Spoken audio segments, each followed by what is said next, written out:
This episode of The Biggest Table is brought to you in part by Wild Goose Coffee. Since 2008, Wild Goose has sought to build better communities through coffee. And for our listeners, Wild Goose is offering a special promotion of 20% off a one-time order using the code TABLE at checkout. To learn more and to order coffee, please visit wildgoosecoffee.com. In this episode of The Biggest Table, I welcome Isaac Villegas, an ordained Mennonite minister and community organizer for Immigrant Justice. We discuss Villegas' book, Migrant God, which explores biblical reflections on immigrant justice and Christian duty. The conversation covers Isaac's personal experiences with his immigrant family, work with sanctuary churches, and the impact of language in addressing immigration issues. We delve into concepts like solidarity, the humanizing power of meals, and the role of Christians in advocating for immigrants.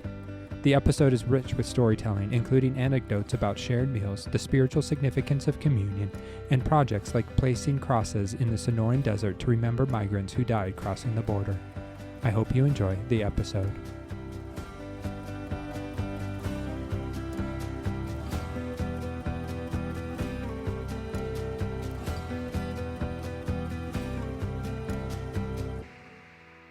Hello, and welcome to another episode of The Biggest Table. I am your host, Andrew Camp, and in this podcast, we explore the table, food, eating, and hospitality as an arena for experiencing God's love and our love for one another. And today, I'm joined by Isaac Villegas. Isaac is an ordained minister in the Mennonite Church who is also involved in the work of community organizing and activism for immigrant justice. He is a columnist for the Christian Century and the author of Migrant God, a Christian Vision for Immigrant Justice. He has served as the president of the NC Council of Churches and is on the executive board of his denomination.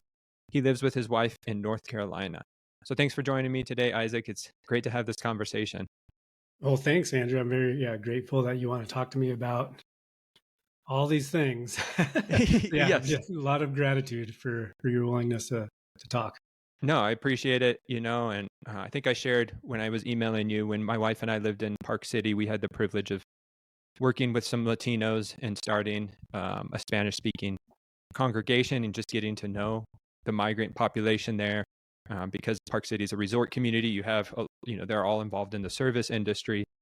And so they made up 20% of the community. And we just got to know them and their love and hospitality for us. And so, it's getting to know them and getting to know their stories changes how you view migration issues. At least for me, that's how, I became aware as just being in relationship with people. Yeah, no, that's exactly right. I mean, that is exactly. I'm just thinking about my own story with my parents. My parents are both immigrants and they're alive. So I grew up in Tucson, so just on the other side of the state from where you are. Yep. And my mom works in the service industry, and like that's been her job her whole life. And I mean that immigrants make us who we are. I mean, that's just make me who I am and our communities what they are, and pay taxes and fund this country and all that. What I really appreciated about your book as I was reflecting on it is that you challenge us and force us to look at the devastating stories of migrants, but then you also give us a beautiful picture of what is possible as people are involved. Because you share some beautiful stories of remembrance and being involved in the work and what it does for our own souls. And so, it's a challenging book. It's not an easy book, but it's a book that I think paints a beautiful picture of what is possible as we adopt a more biblical imagination. Yeah, no, that's what I was hoping to do. On the one hand, there are important biblical arguments to be made. Right. And there are those books out there that kind of are like the apologetics. Yep. Here are the biblical and theological reasons why we as Christians care for the foreigners in our midst. And, you do your Leviticus stuff, you do whatever it might be. And all of that is super important. I'm grateful that those are out there. And then on the other hand, there are those books that are just like, hey, let me give you an analysis of what has made this country anti-immigrant. And it's like history, story, like those kinds of storytelling, and also very important and super depressing. And I guess what I wanted to do is like share these stories of like good news that I've been a part of, that I've seen, and like they give me hope these stories, what communities, what people are up to. And I'm like, I replay these stories in my mind sometimes over the years. Like, this was awesome. I can't believe this is going on, that God's working in this way. And since I replay them in my head, I thought maybe I could share them with others to share a little hope, maybe. So I'm grateful that you both recognize that, like, it's tough stuff and people are doing important, godly things in the world. And I'm grateful that they're doing that. No, for sure. And as we begin, you also, language is an important as we talk about this issue. And so can you help our listeners who may not be familiar with the language, like what language, why is language important, and what language should we be using as Jesus followers to talk about this issue? Mm-hmm. Yeah, well, that's interesting. I haven't thought about that, but you are so right. Our language isn't. So basically, like, at the end of the day, how language works for us is, I think about ethics, our ethics. Ethics is all about how we act in the world. Yeah. And how we act in the world is very much shaped by what we can see, what we can experience, what we can smell, taste, that whole register of who we are. And if we want to share those experiences of the world with each other, we have to use language. So this is this saying that I got from my professor, Stanley Hauerwas, is you can only act in the world you can see, and you can only see in the world you can say. And what that means is, like, our whole language, our concepts they mediate how we experience the world together. Because, we think with a language. Right. And so how we describe the situation of what's going on is super important for how we understand what's going on, so that we can talk to each other about what's going on, so we can figure out what we can do together. It's basically working backwards from that way of thinking about it. And yeah, I mean, two things to say on that, along those lines in the book is, like, one, just on a very personal level, like, I tried to include Spanish in the book. Because, I grew up thinking in Spanish and it's still there. And sometimes I have a hard time thinking about, like, what a word might be in English. And that shapes how I experience the world. So yeah, I include Spanish as a way. Hopefully it wasn't too off-putting. Was it off-putting to all the Spanish that was in there? Not to me. Like, my wife's fluent in Spanish. Okay. I worked in the restaurant, so I have restaurant Spanish. And so like I could piece it together. Right. But it did, again, it hones you in. It immerses you more fully into the issues. Yeah. So right. No, that's great. Yeah. So in general, I try to include translation, but every once in a while I don't, because it was such an experience that, like, to translate it into English or a phrase or whatever it might be, just didn't quite work. So I just let it be. But I don't, hopefully it's not off-putting. So on one side, there's Spanish in it. Yeah. Go ahead. No, go ahead. Yep. Okay. And then on the other is, like, how we describe what's going on in our world in relationship to immigrants. So I don't talk about the immigrant crisis, let's say, like, that never shows up, is, this sense of, oh, we're in this crisis moment. Because crisis, I mean, there's a long history of framing immigrants, like my parents and others, as part of a threat to our national identity. I mean, this has everything to do with immigration laws, enforcement policies, all of that, and then also just the ideologies that come with it. In the 70s, people started talking, and then 80s, we're talking about the brown invasion. And so that's the crisis. It's a shift in the order of our identity, our polity, who we are. So I refrain from all that language because it plays on ethnic, racial stereotypes about, and like anthropologies and like what people are in the world is, oh, this person is a threat. They are instigating a crisis. Instead of, as Christians, we say, no, like, human beings are images of God. Like, that's our language to describe each other given by the Bible. It's like, oh, when I see you, you give me another glimpse into the mysteries of God. So there, or that we are gifts for one another. That God has given us. This world is full of good gifts, and when we receive each other, we receive gifts that we need for life, for making life happen. So language like that, I refrain from immigrant crisis, invasion stuff. I mean, I talk about it in the book, but I don't use those to say like, hey, this is what we got going on our hands.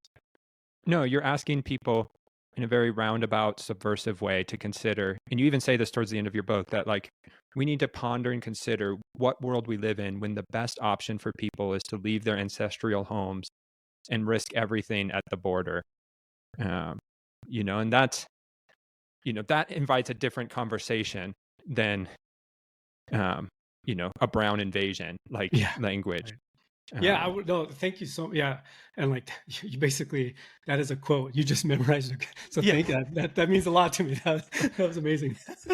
But yeah, I mean, that was from that's part of the story I tell at the end there of volunteering at the migrant shelter in Tijuana, Mexico.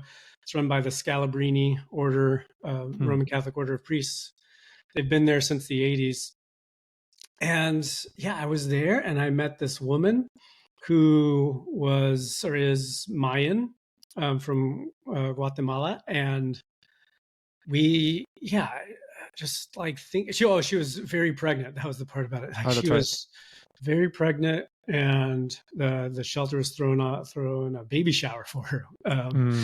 And I was volunteering in the closet, where they had all the donations for clothing for folks, and I was asked to find some like onesies, like baby wear, basically for the baby shower for her. And it was just striking this moment. I'm just like, this woman, she didn't want to leave her home. Like this is like her ancestral home. This is like her people, her identity. But because of long histories of economic exploitation, related to, I mean, we could get into detail, but like basically that U.S. corn markets flooded Mexican markets and drove, ancestral people lands. It just didn't make any sense. They couldn't grow and sell corn cheap enough to make a living because of U.S. corn, which was artificial. I mean, this is not a free market thing, because it's all related to the United States and tax policies, basically. It's artificially low is what ended up happening. And yeah, so it like drove her. I mean, she can't support herself. She can't support her community. So people, what are you going to do? You're giving birth to a kid? Like, I mean, come on now. Like, you just want to survive. So obviously you move. And this is not something new, actually. This is something that has happened since, I don't know, Adam and Eve had to leave the garden, go east of Eden. Like we're people who move. That's just what it means to be a human being. We move because of war, because of family issues, because of exciting opportunities. And that's just who we are. And here's this woman risking her life at the border with a child, an unborn child, because she had no good options. Right. And yet in this shelter, the community rallies for her and throws her this beautiful baby shower. Because in the midst of this devastation, I don't think there's another word I can think of, like people still want to celebrate life and uphold the beauty that is coming together, and having a party. Right. Yeah, exactly. And celebrate. I mean, this is, in the United States, a country where a lot of Christians are all about,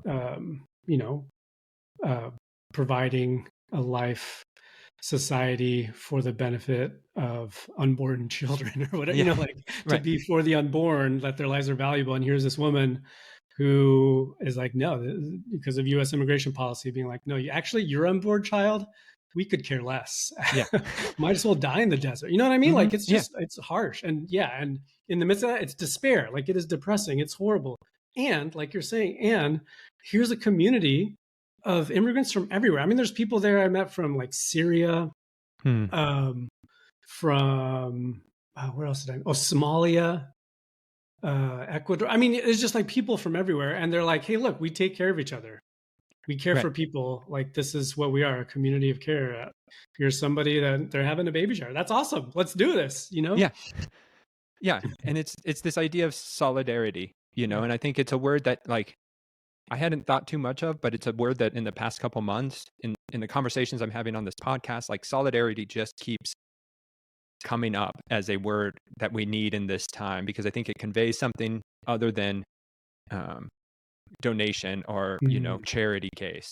And Yeah. so why is solidarity an important word for you as you think about migrants and immigration?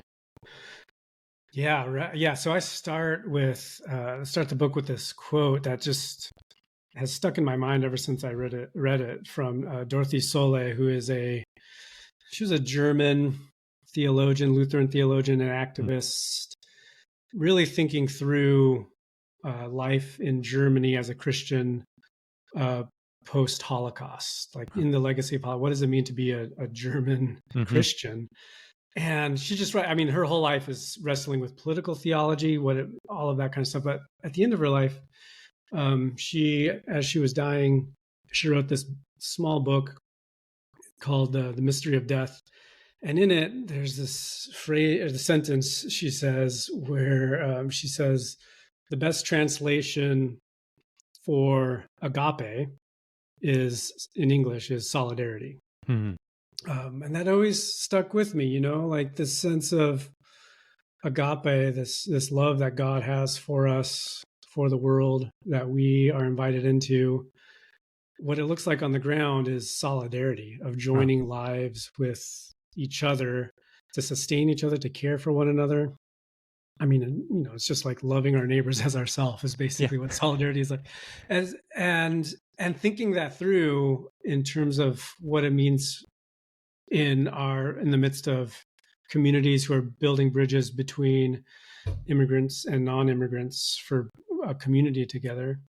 And then thinking about the incarnation, that God becoming flesh as a kind of migration story. I mean, Hmm. that's, the title of the book, Migrant God, is like Yeah. that God became human being to be close to us, to be one of us. That's solidarity, that Yeah. migration story, that crossing the border between heaven and earth to get as close to us as possible, because that's just, God can't, that's just what God does. Yeah. So Huh. that thinking about immigration or thinking about the incarnation as God's migrant story Hmm. as one of solidarity. Wow.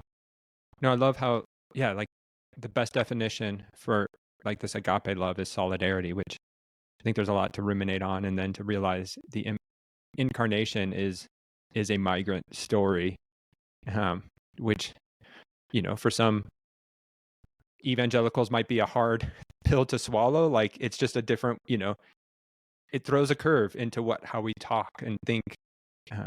But he left a place and joined us, in in a far worse place, like Yeah. um, and then we're just past Easter and he descended into hell, like whatever that means, like he went to the pit of hell so that we could be free.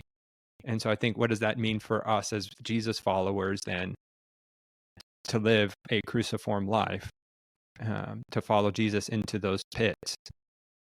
That's great. I actually hadn't thought about that the Jesus's descent into hell is a part of the migration story. That's great. It makes me think of another theologian that comes to my mind is this guy Jürgen Moltmann in his book about the coming of God. It's an eschatology about the end time, about the end of the world, about the purpose of life. And he thinks intensely, a focused way about death. Mhm. And his reading of Jesus's death on the cross and descent to the dead, to hell, is that in Jesus's death, in Jesus's dying, he becomes brother to all who are dead and dying. Hmm. So it's this other layer of solidarity there that you're talking about. And Yeah. yeah, I hadn't thought about it. That's good. I like that.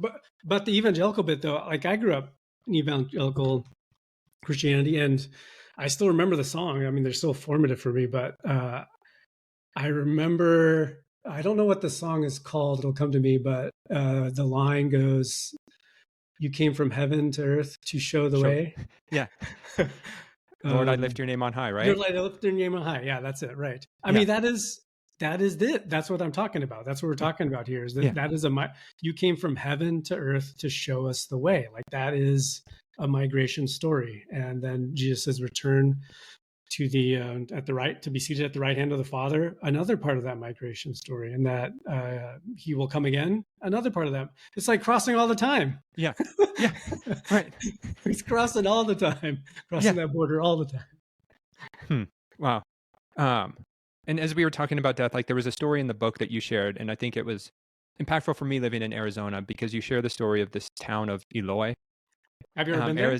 No, You I've probably not haven't been there You've yet. probably driven by it, maybe. I don't know. Probably, but like, can you it is such a and you talk about how, coming back to the idea of language, like speaking something into existence. Yeah. Can you share that story just because it's devastating, but also like it paints a picture of where we are. Right. And it's one of these things that happened where I was just like, man, you can't make this up. This is No. wild. No. So yeah, so Eloy, so I grew up in Tucson. I would drive to Phoenix all the time for soccer, basically soccer games, soccer tournaments. And so the stop, it's not even a stop. There's like a sign on the way to Phoenix as you're not quite into town for the town of Eloy, spelled Eloy. And it's in, kind of a dry agricultural area, very desolate. Never thought twice about it. And then later on, I got to know this group in Tucson called Mariposas Sin Fronteras. I think they changed their name now. I mean, Mariposas Sin Fronteras is Butterflies Without Borders. Yeah. And it's a prison detention visitation group. And so they, once a week go visit detainees in the Immigrant Detention Center in Eloy. The Immigrant Detention Center is operated by a private prison company called Core Civic. This is when, basically Jan Brewer, back when she was governor, started inviting all these private companies to build these prisons because she was influential in passing very immigration laws and immigration enforcement so that she knew that there was going to be a population for this and that you can make money off of that. So these private prisons emerged. And it's, like prisons are just tough in general, bad places, hard. But public or federal or state owned facilities, there's some public scrutiny. Public, it gets taxpayer dollars, all of that kind of stuff. There's a setup to help hold people accountable. Whereas private prisons, you don't have that. And so it is just like a horrible place. So we would go there, meet people. And then I was just thinking in my mind, like, Eloy, that's an interesting word. What's this? Where does it come from? And I was talking to somebody about it, doing all these trips. And they're like, oh yeah, there's this legend around here about how the name came to be. Is when they had the railroad, the stop between Tucson, I think it was between Tucson and Yuma. That's what I was told, but I don't know. I did research on this, and everyone talks about it as being a legend, but no one. There's no like origin story. It's just a legend. But basically, so a train conductor who's new to the route, there was a train stop in the middle of nowhere, and it was his first time, and they stopped this outpost, and he looks out, and it was completely desolate. And then he just quotes to himself out loud, and he says, Eloi, Eloi, lama sabachthani, which is the words Jesus says there on the crucifix, my God, why have you forsaken me? So it's included in the Bible story. So this desolate landscape gets named Eloi as a site of crucifixion, as, this is what Golgotha looks like. These are Jesus's words from Golgotha. And that's what that prison seems to be. It's a place where people are just brutally subjugated so that they, what's called self-deport. So self-deport. So these are people who have. So if you're detained, it's not necessarily because you broke. I mean, actually, I was gonna say you broke a law, but it's not necessarily that you broke a law, because to cross the border is not a criminal offense unless you do it a second time. Then it's a criminal offense. So some people are definitely, that's their offense, crossing the border. Yeah. But what ends up happening is like the government presses charges, and then so you have a day in court, and that takes a long time because the federal government does not fund judges. They do not like put enough judges out there. So there's a backlog. So you could be waiting for your case for like a year, for 2 years, and it's sometimes an asylum case. And the Trump administration at the first time and now didn't want people to wait that long. So when they would get arrested, even though they had a court date, they would make life miserable for them by putting them in this detention center. So they would be like, look, I just can't handle this anymore. Just send me back to my country. Right. That's what self-deport. So part of the whole point of these detention centers is to make life hellish for Right. people. Yeah. And I met a guy in there. I mean, I met a bunch of people in there, but this one man just told me a story about how he gets shifted from prison to detention center to detention. He's been in detention centers for 3 years because he just refuses to self-deport. And he has mental health diagnoses, and people don't give him the right meds. So he acts out, and it makes it even more difficult for himself. But in the midst of this conversation, he also told me that over the past, I can't remember, like 3 or 4 months, that there were 3 people who committed suicide, who died by suicide there in the prison because life was so bad. And it's just heartbreaking, like absolutely heartbreaking. Anyhow, so that's Eloy. It's the place that feels abandoned, and people abandoned by the law, abandoned by oversight. But I mean, and so this is like, I'm just going to keep on talking until you interrupt. Yeah, no, like it's heart-wrenching, and but the stories are important. Like, again, it's keeping our focus on the stories and on the real humanity of these people. Yeah.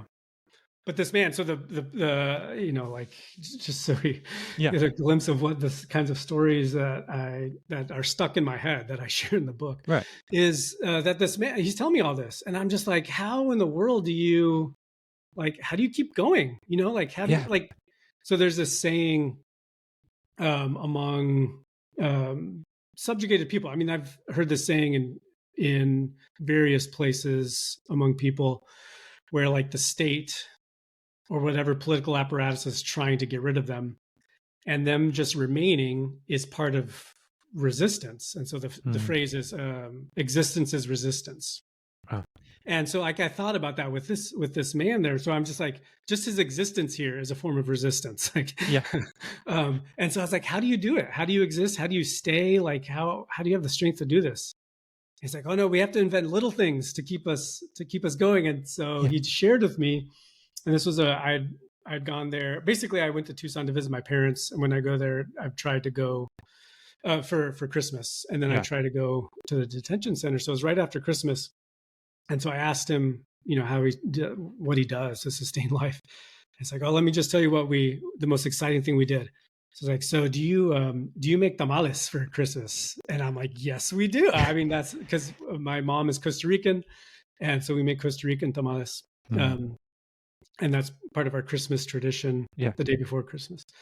And so he was like, yeah, well, I grew up making tamales for Christmas too. A lot of us did, but they're Mexican tamales. And so this is actually just a friendly argument among various kinds of Latinos, where we all swear that our version of the tamale is the right one. Yes, exactly. So for him, like, it's the corn husk tamale. And for me, it's banana leaves for us. Anyhow, so we're talking about that. But I'm just like, how in the world do you make tamales in here? Like, what do you do? Like, that seems impossible. So I was like, oh, this is what we do. We save up money that all of our family and friends send us from the outside. And then we buy Dorito chips from the commissary on the inside. And I'm like, okay, Dorito chips. So he buys Dorito chips. And so this is a bunch, like a group. Can't remember how many of them, but like him and his friends. So like maybe 4 or 5 people. So they pool their money together, buy Doritos, and then they mash up the Doritos, and that's the masa. And then they add water in it, and that's the masa. What is masa? How do you translate masa? I don't even corn. know.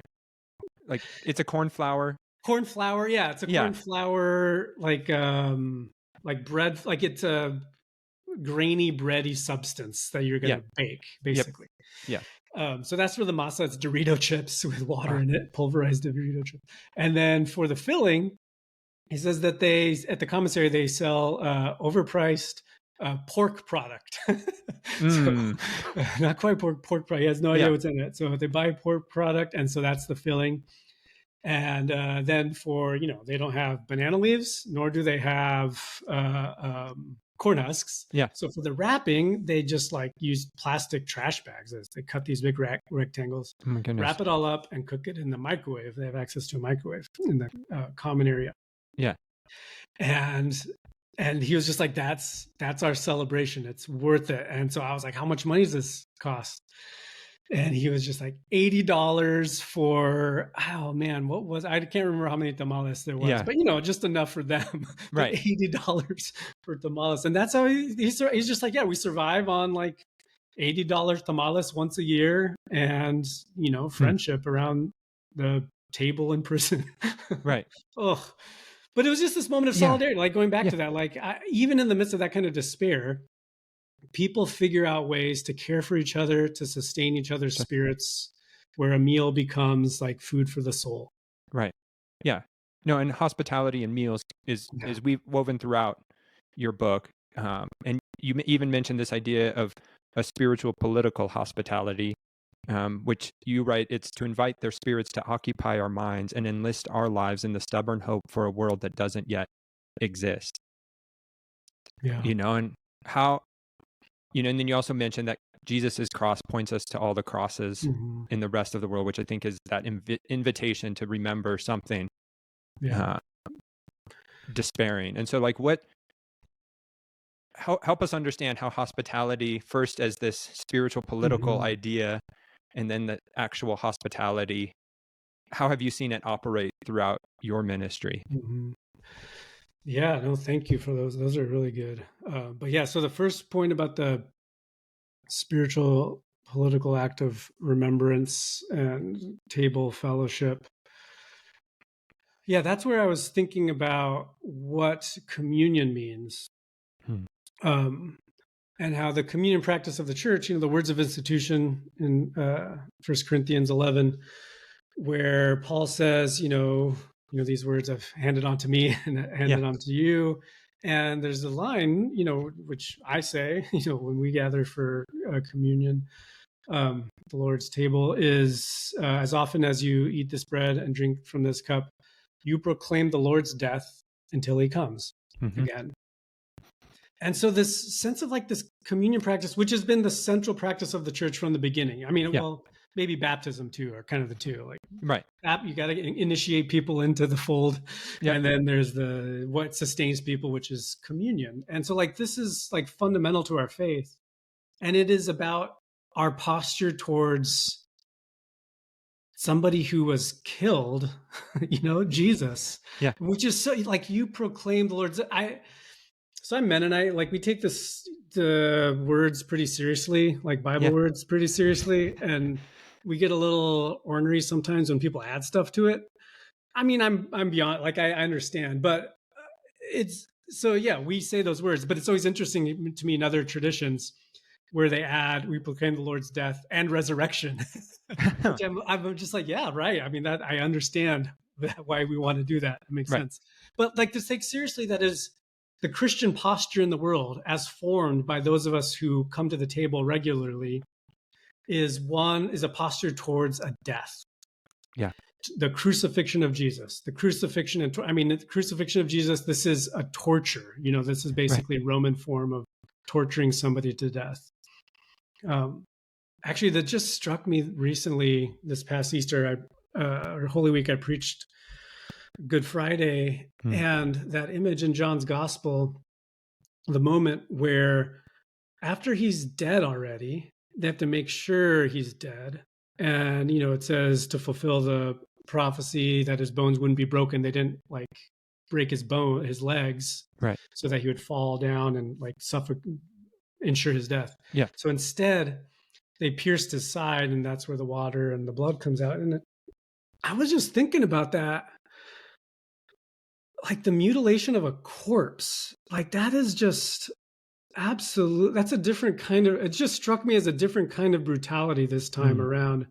Maybe it's because I've been studying a bit like what people do with human remains, migrant remains in the desert and like the Sonoran Desert down in southern Arizona, and like how they're abandoned for so long there, and just thinking about the care for the remains that people in those communities are like, they go out and find remains and care for the remains. That's part of what we do as human beings. We care for like bodily remains. But then just this cross where Jesus, after he's already dead, he's a corpse, and you just shove metal into him. Like that's just the brutality. Anyhow, what were we talking? Oh, anyhow, all of that, all of that is what we do at community. We remember that, like that is what the event is. That's what we do together. We proclaim that death until he comes again, and that should inform how our posture in the world to other deaths and to other people who are brutalized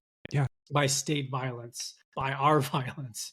So that's I think that's pretty significant. And but about how the cross, how communion is a way of remembering Jesus on the cross, his death, his resurrection, but that also turns us to other crosses. That's hopefully I give credit in the book. I think I do, but maybe I don't. But it's John Sobrino's line. John Sobrino was he was a priest. You Jesuit do give priest. credit, just I do. Credit. Okay, yeah, because I have that quote written down, and it is, I have John Sobrino written right next to it. So yes. So it's John Sobrino, and he was a Jesuit priest in El Salvador, and he was part of that community where, this is the U.S. Funding of the dictatorial regime in El Salvador, and part of these people who are trained in Fort Benning, Georgia, not far from where the School of the Americas, trained in counterinsurgency and torture interrogation techniques. They raided the Catholic seminary there and murdered the nuns and the priests.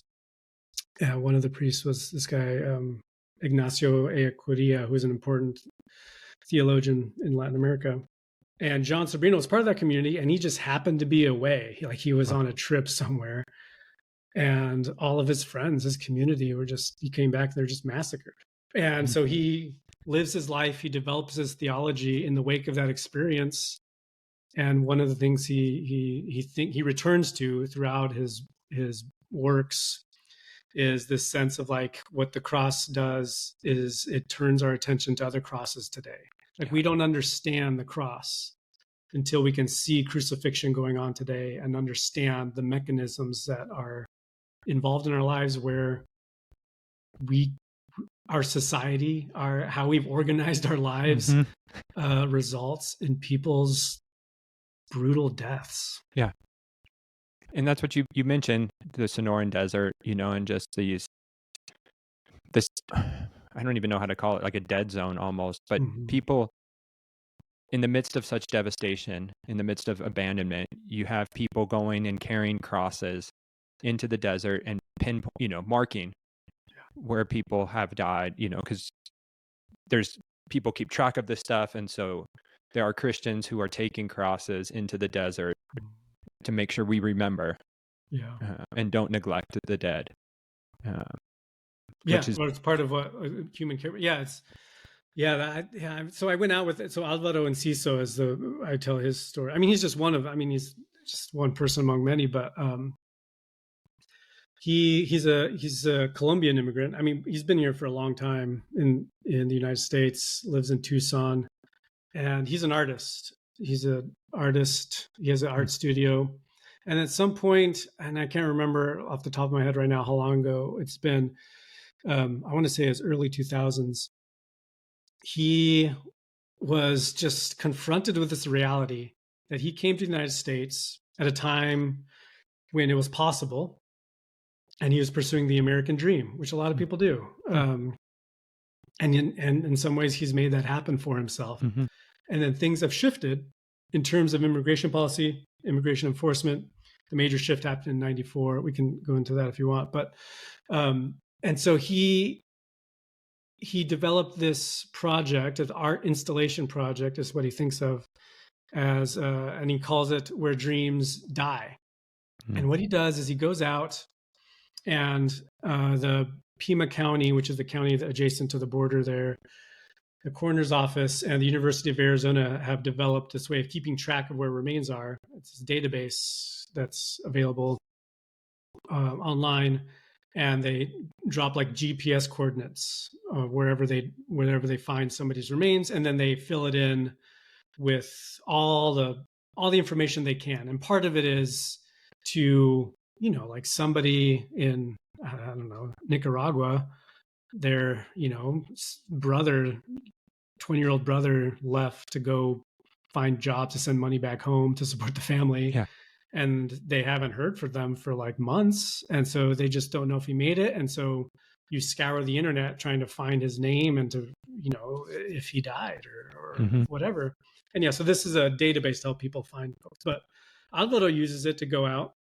So he makes crosses in his art studio, and he goes out, and once a week he follows the GPS coordinates and then puts the cross exactly where that person died. And the crosses they're not ornate, but they're like very carefully, I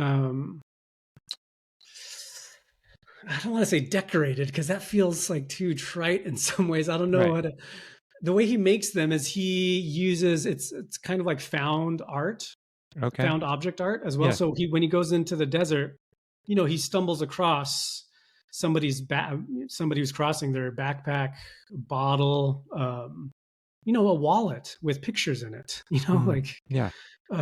Shoes, rubber from shoes, and he incorporates all these objects into the cross itself. And he uses that to make the cross because he considers all those objects as he puts them together in a cross as a kind of relic, because they remember the story of these people we've never met. And he thinks of them as, of what he's doing, what Alvaro's doing is putting together these crosses as kind of gesturing to storylines, plots in people's lives that he would never know, but are worth memorializing somehow. Yeah. And this is the best he can do. And yeah, people go out there with him, once a week. He calls this is kind of his devotional practice, he says. And people just remember the person who, a lot of times there's unidentified, but sometimes there's somebody's name and he puts the name on the cross and all of that. So yeah, it's like, what do you do in these sites of devastation? You can be overwhelmed and be like, wow, this is a brutal world. I guess this is what, but here's somebody, this is why it's stuck at, like, he's like lodged in my head as a witness. Because he's like, no, this is something I can do. Like, I can remember, I can humanize people. I can say, this person died here and that matters somehow. And I'm going to put my cross out here. And maybe some migrant might see it. Somebody who's crossing might see it, or maybe it might change the heart of a border enforcement agent about what they're up to. I mean, I don't know. He has no idea the effect of it, but it's something that's meaningful to do. No. Right. And I love that it's something meaningful to do. And so, like, for us, I'm in Flagstaff, listeners are all over, wherever, and so, like, as we think through immigration in our local context, like, because you also encourage that worship involves liberation. And so, like, it matters for everybody, like this, whatever is happening in the immigration world right now. And we don't need to go into those details. Like, it's plastered across the news, right? Like, but how do we as Christians then live in solidarity wherever we are? Like, what are some ways that Christians can be involved, or like, what how do you encourage Christians to take a first step? Right. No, that's I mean, part of early on in the bookmaking process, the publisher, they're great, Erdmans. They're like, all right, so what are you thinking for the cover? Like, what sounds good to you? And I was like, oh, all your covers are great. Really like them a lot. Like whatever your artists, design people have. I was like, but one thing, like, please don't put the border wall on it, because I want, like you're saying, like this is a story that affects everybody in the United States. I mean, beyond too. But I think so often when we think about immigration, maybe not now because of this recent Trump administration, but before, when I was writing the book, I wrote the book during the first Trump administration and then Biden administration, basically. And what during that time, at least, everyone's just like, oh, you got to go to the border to understand it. And I was just like, no, I mean, people, like anywhere you live in the United States, immigrants make up our neighborhoods, especially in urban environments. I mean, not just urban, in rural. I mean, I'm in North Carolina. What am I talking about? Like farm workers, you know what I mean? Like the people who are agricultural workers who like provide food for us. And so anyhow, so I wanted to be like, no, let's not make this about just the border. This is about North Carolina, let's say. So I'm glad, that also is resonant with you. And I mean, I tell a couple stories about what we've done here. I mean, I guess maybe this is part of, and it's hard when this book that I've written is so much about stories. Sometimes it's hard for me to distill into like, this is what you should do. You know what I mean? Like, it's hard to.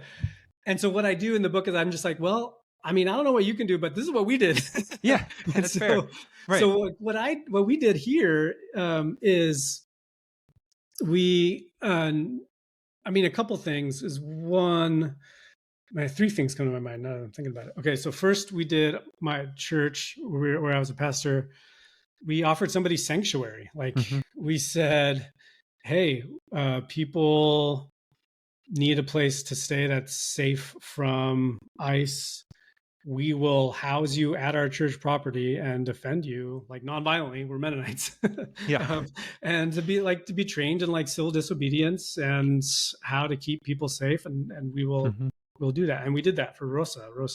She lived at church, lived with us for 2 years. I mean, that's a long, there's a whole chapter on that, but basically in summary, during previous administrations, if you had your case was pending. So she had an asylum case pending in the courts. The Department of Homeland Security would not want to infringe upon judicial processes, or infringe upon the courts. So they're like, look, even though you could potentially be deported, we will give time for the courts to do their thing. And so she was left alone for this during this. She fled an abusive partner, came to the United States. But then Trump changed that and like flagged her for deportation. And so her attorney was like, look, we're going to win this case, but we just need some way to keep her in the United States. Because once you get deported, your case is done. Right. And so we did that. So that's one thing, is like sanctuary. And I know churches are still figuring out ways to do that this time around. The other was with, this was like a wonderful partnership among community organizing, nonprofits, and our city council, where we were encountering people who would be like the main breadwinner of the household would be deported. And then all of a sudden, like, the house you still have to pay rent. And typically it was the case that there was a mother with like a kid or two. Yeah. And like, what are you supposed to do? And so we fundraised for the Immigrant Solidarity Fund through Church World Service, our local branch of Church World Service, that would just give grants for people to pay just like basic necessity stuff like rent and food basically at the end of the day. And so that was a way to like care for people in the wake of a deportation. Like, these are family, these are also citizen kids, it's not like the line between, immigrant and citizen just gets really fluid when you're on the ground and talking to real people and getting to making friends. Yeah. So that was the other thing, is like financial aid to people who are in our community. Hmm. And then the third one I forgot. Oh, and then we also noticed that, and this was a national trend during the first Trump administration, where neighbors, when they would sense ICE in neighborhoods and they would start documenting them, they would typically kind of disperse because they were kind of afraid of being publicized, because they were operating gray areas of the law. And so we organized a rapid response teams throughout the city, so that like whenever someone would call the hotline and be like, "Hey, look, there's a suspicious looking van like pulling up along with all these cars. We're not going to go to work. We're not going to send our kids to school. Like this is because we're worried. It might be ICE." And so we would send a team out there, and like just getting in the way, of just being like, "Hey, look, we're just nosy neighbors here. What are you doing? This vehicle is not familiar. Are you ICE agent? Are you federal employee?" And sometimes they weren't, and that was reassuring for the people. They're like, "Okay, yeah, we'll send our kids to school. Or, yeah, I'll go to my job." But if they were ICE, then we would call more people, and they would bring friends, and turns into a crowd. And ICE at the time didn't like all of that publicity, so they would leave those people alone. Things feel a little bit different now. I don't know actually how things are right now, but so those are three things that we did here. I would say that the thing that comes to my mind as the most, because like sanctuary and rapid response teams, definitely on the edge of potential arrest. And Yes. Like civil, and I recognize not everyone's in a position to do that or wants to do that. But the thing that I'm finding right now, that where people are making a huge difference, I mean, it doesn't change the world, but helps people's lives, is actually providing financial aid to local nonprofits who are doing wraparound care for people who are, suffering in the wake of a deportation, like paying for rent, like I'm saying, or groceries, but also just like therapy too. I mean, there's a group here in Durham where it's just like a Spanish-speaking Latino-led therapy group, and meets with kids who are like processing the fact that their parent is gone. Like that's so traumatic. And they need money. I mean, those groups need money to provide needed therapy. No, and like just that care and the fear of going out right now. My wife's a psychologist and has worked and still works with some Latinos in the Park City area. And she's heard that people are afraid to leave their homes, and we've gotten emails from our school district here in Flagstaff, the superintendent reassuring that like, hey, your kid is safe to come to school. And so it's one of those like moments where you're like, what world do we live in? Where parents have to be reassured that their kid is safe to go to school. Well, I guess, one, you have to we fear mass shootings, but then also now, oh my gosh, like what world is where school is no longer a safe place? And I think that should cause Jesus followers to think, meditate, question, what world do we want? If we're praying God's kingdom come on earth as it is in heaven, like that's not kingdom-minded politics. I mean, it's just like this. I mean, maybe it's not basic.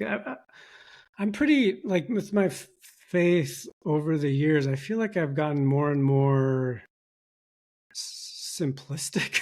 I don't know, or maybe I should say like the things that are.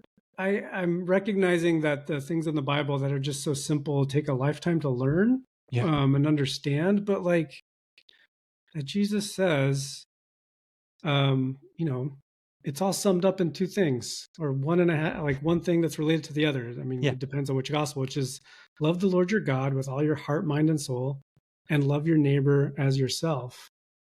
And I'm learning how to do that. And it's so complicated to negotiate all the things on the ground. But at the very least, what it means is like, it's not predetermined who counts as a neighbor, like when we think Christianly about each other, maybe I should say it that way, is the first thing we do is like, oh, here's a neighbor, Yeah. This person, they're here. I see them. They're around. Like, I've discovered their story. They're now a neighbor. And then the question is like, how am I neighborly to them? And I just, it's wild to me that we live in a country where the first question is not like, oh, is this person a neighbor, or we should be neighborly to each other because that's what it means to be a Christian, is instead like, oh, is this a citizen? You know what I mean? It's just Right. like, what? That is not how we think Christianly about each other and about our world. Our first question when we see somebody is not like their category of, identity, of ethnicity, of race, of juridical status with the state. It is like, no, this person, I'm on my way. The story of the Samaritan on the way and sees somebody. Like, it's not like the person has to be your neighbor because you want them to be your neighbor or you live by them or whatever it might be. It's just like whoever you encounter, that's your neighbor, and the call is to act neighborly. And we can't outsource to the state, to the nation state, to the U.S. government to decide who our neighbor is. Like, that is not the role of the government. Like, as Christians, we say, no, you are wrong. You do not infringe upon our faith. Our faith is, here are neighbors, and we care for them. Right. And the way the way to do that is to encounter relationships. Like, you have to be in relationship. And I think that's what changed for me, is when I got to know these brothers and sisters, and spent time in their home, and they spent time in our home. Like, it takes on a different life, and it's sad that it took that, versus just the recognition that, okay, you're my neighbor, I should love you. But that relationship is vital, and until you actually get out of our comfort zone and enter into those relationships, it's easy to dehumanize and to, make them the problem versus, no, they actually might be Jesus to me. Yeah. Well, I like now that I'm thinking about it, I'm saying neighbor, and you just said brothers and sisters, but that's even better. I don't know. Yeah. What do you think about that? I was just thinking about that. I was going off about neighbors, and you said brothers and sisters, and I like that better now. When a lot of my relationship came from, church, and being right. Yeah. But at the same time, and I think there was a new report I saw that, like, 60, if, the immigration policies come to fruition, 60% of those deported might be Christians or something, like it's a huge number, right? Like that, affiliate with a religious faith, like, and so you're my brother and sister. Like, if you call your name, if you follow Jesus, you're a brother and sister. And so like a disproportionate of Jesus followers will be impacted if the Trump administration carries through with its desires. I like that a lot, actually. Because we say, I grew up saying, not we, I don't know about you, but like, I don't want to impose the Christianity that has been formative for me, but we grew up saying, like some version of, the significance of baptism is that, our relationship it's like thicker than blood. Like, what happens in baptism is like we are made kin to each other. Like you're saying, we are made brothers and sisters to each other. And at the very least, that means we should be involved in each other's lives and care about being separated from each other. And so in my book, I do talk about, now I'm thinking about this, is I do talk about learning from my grandmother about kind of her table hospitality, her table politics, but she wouldn't use that one. But her form of like life around the table, where she would always invite people, like, us grandkids, but then our friends. She always had food for us, and we'd be like, oh yeah, stop by. I have my arroz con pollo here for you. And like her way of table fellowship, her posture towards the world, where it was like centered around this table and feeding people, made it so that like all of our friends became by extension kind of part of her family. Yeah. Right. Yeah. No, and I remember when we were in Park City and there was a Latino couple that if I went away for a conference, like they would always bring a meal over to Claire and the girls. Yeah. Right. And like, and this wasn't like they had twins who were younger, like it's not like they had the space or the margin to provide this meal, but their way of being was just, no, like, we'll take care of your wife for you, Andrew. Like, don't worry about it. Like, we got her. And you're like, none of the Caucasians or white people would ever think about that. Sad. I don't think, or like, I remember we got invited to one of their birthdays and it's us around the table and I'm the only guy that doesn't speak fluent Spanish. And so like they helped me understand and but like I remember leaving that night thinking this was one of the most enriching experiences and parties I've been part of, and because it was just, I don't know what it was, but it just, my heart was warmed. Just being with them.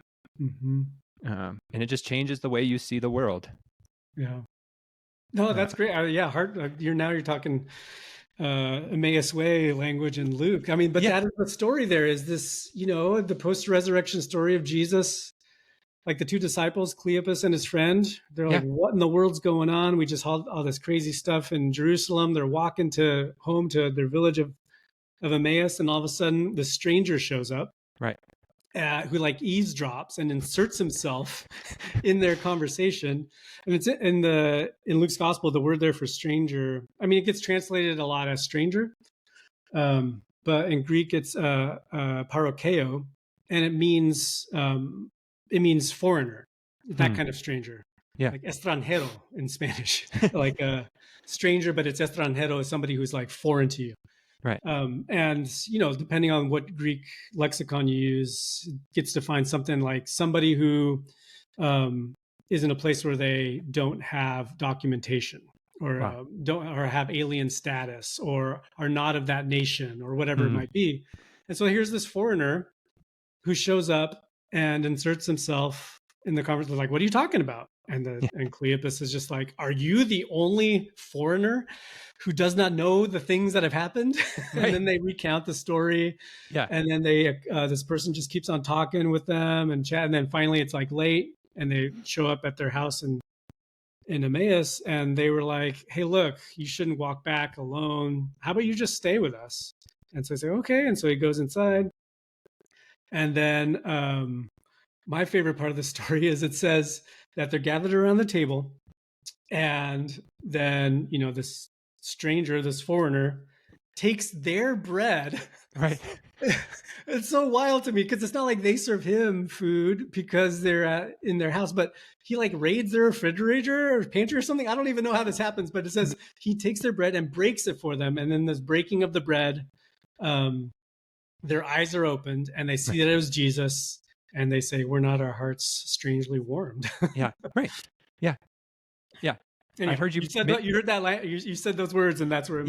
No, and I'd heard you talk about that story on another podcast, and just it's one of my favorite stories because Jesus is recognized in the breaking of bread. Like, you talk about somebody who wants, as I think about food and spirituality, like Jesus is recognized in the breaking of bread, but like to recognize that he is classified as a stranger and alien in their midst, like that takes on a whole new like ramifications, for neighbor, and you're not just talking about an acquaintance, who was around, you're talking about somebody who is from a different country. And I think maybe the part that gets me too about it is, again, with him taking their bread and offering it to them in their house. Just thinking about the logistics, I would be so put off if somebody did that. Because I really like to make food for people and like care for people in my home, and I get pleasure out of it. Right. But if someone were to like interrupt my idea of what the meal should be, I would be like, wait a minute. Anyhow, but that I think also what it does is it messes with our categories of hospitality and who counts as guest and host. Right. And how those things so easily flip around on each other, and they're not as stable categories as we like to think. No. I mean, thinking back to Rosa when she was in sanctuary at our church, just comes to my mind is like she loved to cook. And so we figured out like one of the ways that it was a way for her to both like be there with us and have something to be involved in community life, something she could do. And also in terms of like making some money, she would do this for outside groups, but she would use the kitchen there at church to make papusas, which are, I did not grow up with papusas because that most of the stuff that I grew up with was like Mexican cuisine, Costa Rican, and Colombian. But it's Central American masa, thick tortilla, gordita style with like filling, like beans or something, or pork in the middle. And so she would make papusas for us for like community meals, for church. And so it's just this really interesting moment where she was guest, right? Like, I mean, when we think about it, our church was offering her hospitality. We were hosts, she was guest. But then at the same time, like I would go home after church. She wouldn't. Because we, converted an office space into her apartment. So it became her home. Huh. And then she would make meals for us. And so it was always striking to me. I'm just like, I actually don't know if in coming to church, I'm now coming to her house. Right. She's the one who's here and she's letting us use the space. And, but then she's negotiating us and we're all there. And then like meals happen and she's making us food. I don't know. It was just this moment where I'm just like, this is all like very strange. Everything's flipping around in my head and in my life. Yeah. Right. Well, and that's what meals does, is it blurs that line. And I think you even mentioned it that, as we think about immigration, shared meal blurs the line of borders. Like the borders no longer matter because we're kin. Like, and that's, we're not always called to be hosts. Sometimes we're called to be guests, and to enter into their life, and what is in store for me as I bring a guest mentality, and am open-handed, with the relationships versus always wanting to be host. Yeah, I don't really talk about this in the book, but now that you're talking about it, it is something that I do believe is in this conversation about immigration is that I think migrants are evangelists who are reminding us of the gospel that we don't own our lives, that our lives belong to God, that we live by grace. Like we do not make ourselves. Like despite, I mean, that's the American mythology is that we make our own lives, we build ourselves by our own bootstraps, we work for what we got, etc. But it's like, no, like we're born from other people. You know what I'm like, quite physically, we do not come into this world on our own. We are made by others. We are given this life and we're being sustained every day by people beyond our recognition. I could not survive on my own. Like I'm made by others. And what migrants remind us of is that like, that is the Christian disposition, that we are, oh man, what comes to my mind, I can't remember which Psalm it is, like maybe one in the 130s, but the first line is, the earth is the Lord and the fullness therein. And this understanding that like, no, the world doesn't belong to us. This house does not belong to me and my wife. This is God's. and at the moment where I think of it as my possession, that is not thinking Christianly. No. That like, this is the place that belongs to me. That, that's when mammon is starting to take control of our lives and how we think about each other and our spaces and ownership. And so the sense of like migrants as evangelizing us is this sense of like, what does it mean to be radically dependent on God so that you can live in the world and hold things loosely and to say like, look, I am at people's mercy. And that's how we should all be, maybe. That's a great word. I want to keep going, but I also know like time, like this is, but it's a question I'd love to sort of ask all my guests, and it's one helps summarize stuff. But what's the story you want the church to tell? The story.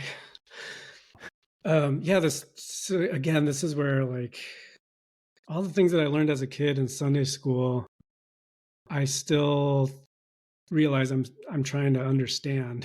Hmm. I haven't figured, but that God so loved the world. I mean, it's Right. basically the mission of the church is Hmm. like that's what it's about. That we have this life because God loves us. Right. And um God, to be in that relationship with God is one where we learn to love this world the way God does. Hmm. Um yeah, I think that's that's the message I think that we're about as Christians, is to say like God so loved the world. Yeah. That's Hmm. for everybody. And maybe the most profound, um the second thing that comes to my mind, it's not really like a mission, like a something we need to be doing, but just to realize what this posture means is that moment that I'm still trying to figure out how radically profound, I mean, my words are, I'll just say the line, but it's when Jesus, they're sharing a meal with the Last Supper in John's Gospel, and then he washes their feet. I always get a little weird, squeamish with the fact that he washes the feet first and then eats. I'm just like, Yeah. why don't you eat first and then like mess with them? But no, Yeah. I get it. Like you do, Yeah. you wash the feet because people go, but but it's when he's washing their feet, and after all that, he says to them, "I no longer call you servants, but friends." Hmm. And that maybe that like going back to solidarity, to bring it back to the beginning, is that what solidarity means for Jesus is like becoming friends. So maybe Yeah. it's beyond neighbor. It's like God has become our friend. I no longer call you servants, but friends. Right. And Hmm. friendship is this two-way street where we discover, we're bound together in joys and sufferings, Yeah. and celebrations and heartache and all of that. But it's like a friendship that God has made us. How do we become friends with God? Yeah. Like that's wild to me. Anyhow, Hmm. Wow. No, I love that. Um, yeah. Thank you. This has been a treat and a privilege. Um, and some fun questions to wrap up, yeah. just because it's about food. Oh So, yeah. what's one food you refuse to eat? I have refused to eat escargot. Okay. I've been in France and I've been served it, and I'm like, I got to do this, and I just couldn't do it, and I felt very Okay. badly. Yeah. Fair enough. Then on the other end of the spectrum, what's one of the best things you've ever eaten? Whoa, best thing I've ever eaten.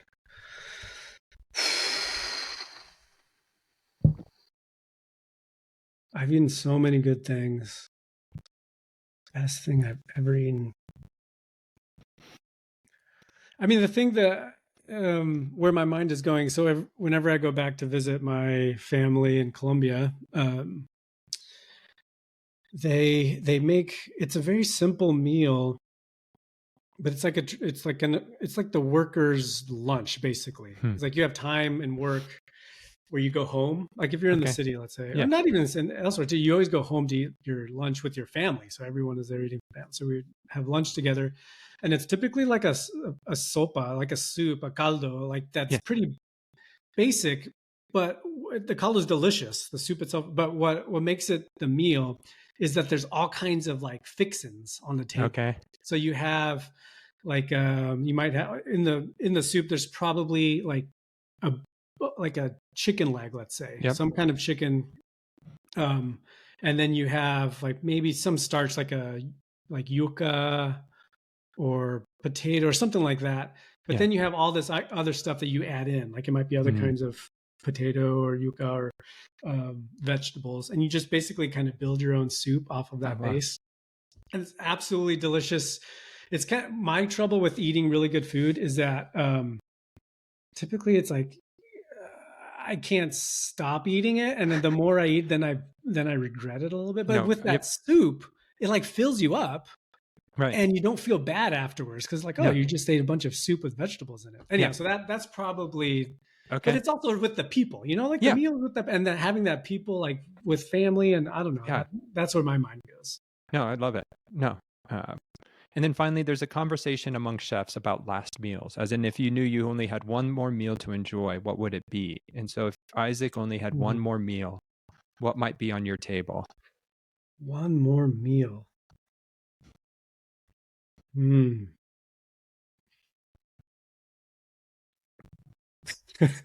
Again, I would probably go. This is very basic. It's what I grew up with. Oh, you might even know this kind of. Do you know the Sonoran tortilla? Like, there's a particular kind of tortilla. I don't. In the Sonoran, like in the southern part of Arizona, and then down into Sonora, Mexico. Well, anyhow, so I would love a like pretty simple bean and cheese burrito made with that tortilla, because I don't want too much of the filling to distract from the tortilla. But this tortilla is like super thin, elastic, like very stretchy. Okay. And it's always made with like a little bit of oil, so your fingers get a little bit. It's only whenever I go back to Tucson, I actually bring them back with me because I can't find them anywhere else. For sure. But yeah, it's that Sonoran tortilla with beans and with bean and cheese burrito. Yeah, I love it. No, I'm so basic. No, but like a fresh baked tortilla. Like there's few things in life that are better. Yeah. No. Well, thank you, Isaac. This has been a privilege, a joy. Love your work. And if people are interested, obviously they need to buy and read Migrant God. But where else can they find you, connect with you, learn more about your writing and your work? Yeah, I do have a Substack. I think it's called Migrant God. It's how the book first started. I started doing a Substack that I'm going to start ramping up again here in a bit. So if people want to join that, that'd be awesome. But yeah, Andrew, thanks so much for having this conversation. I've really enjoyed talking with you and like your thoughtful questions. And I don't know. Yeah, I felt like I was insights were happening in our midst, and I was very grateful for that. So thank you so much for inviting me onto your show and chatting with me about the stuff that I care so passionately about. No, I appreciate it. Yeah. And if you've enjoyed this episode, please consider subscribing, leaving a review, or sharing it with others. Thanks for joining us on this episode of The Biggest Table, where we explore what it means to be transformed by God's love around the table and through food. Until next time, bye.